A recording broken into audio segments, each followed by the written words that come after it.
श्री कृष्णा लीला पुरुषोत्तम भगवान का जो कहानी हम कल समाप्त किए थे वहीं से आज प्रारंभ कर रहे हैं। जब आकाशवाणी के बाद कंस भोजवंशी उग्रसेन का पुत्र था। कहा जाता है कंस समस्त भोजवंशी राजाओं में से सर्वाधिक आसुरी था।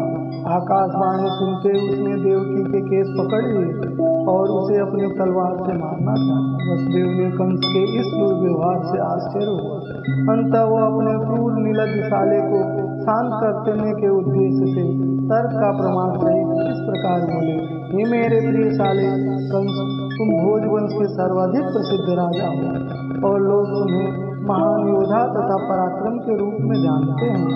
आखिर तुम इतने क्रुद्ध क्यों हो गए हो?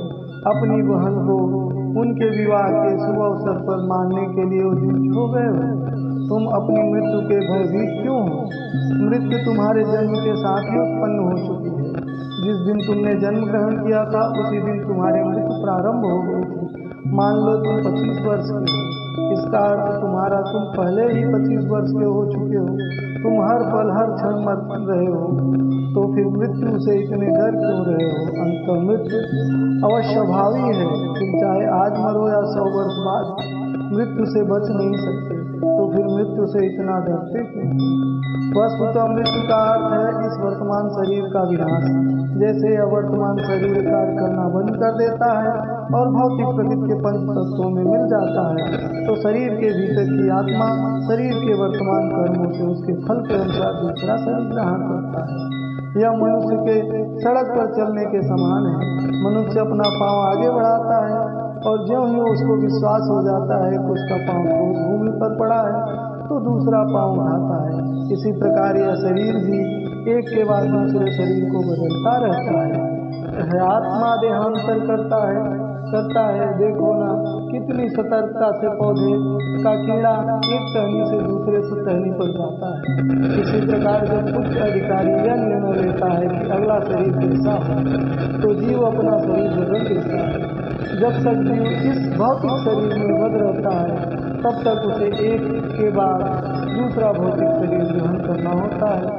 उसे अगला शरीर उसके जीवन के कर्मों के फलों के अनुसार प्रकृति के नियमों द्वारा प्रदान होता है। यह शरीर स्वप्नों में देखे जाने वाले शरीरों से किसी एक के ही समान होता है। सोते समय स्वप्न में अपनी मानसिक दृष्टि के अनुसार अनेक शरीरों की रचना होती है। हम पहले से स्वर्ण देखते रहते हैं और पर्वत भी, अतः स्वप्न में हम इन दोनों विचारों को मिलाकर स्वर्णिम पर्वत देख सकते हैं। कभी कभी सपने में हम अपने शरीर को उड़ता हुआ देखते हैं और उस समय हम अपने वर्तमान शरीर को बिल्कुल भूल जाते हैं। इसी प्रकार शरीर बदलते रहते हैं। जब तुम्हें कोई शरीर मिलता है तो तुम विगत शरीर को भूल जाते हो।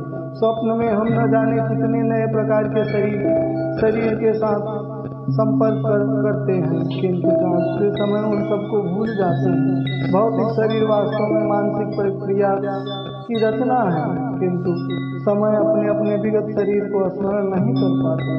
मन बड़ा चंचल है, कभी यह कुछ स्वीकार करता है, तुरंत ही उस वस्तु को अस्वीकार कर देता है। इंद्रिय तृप्त 5 विषयों के रूप, रस, गंध और शब्द का स्पर्श है।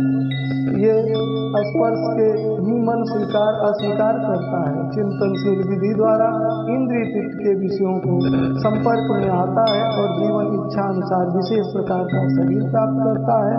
और इस प्रकार शरीर भौतिक प्रकृति के नियमों द्वारा प्राप्त उपहार है। जय श्री कृष्णा। राधे राधे। कल इसके आगे की कहानी फिर सुनाएंगे।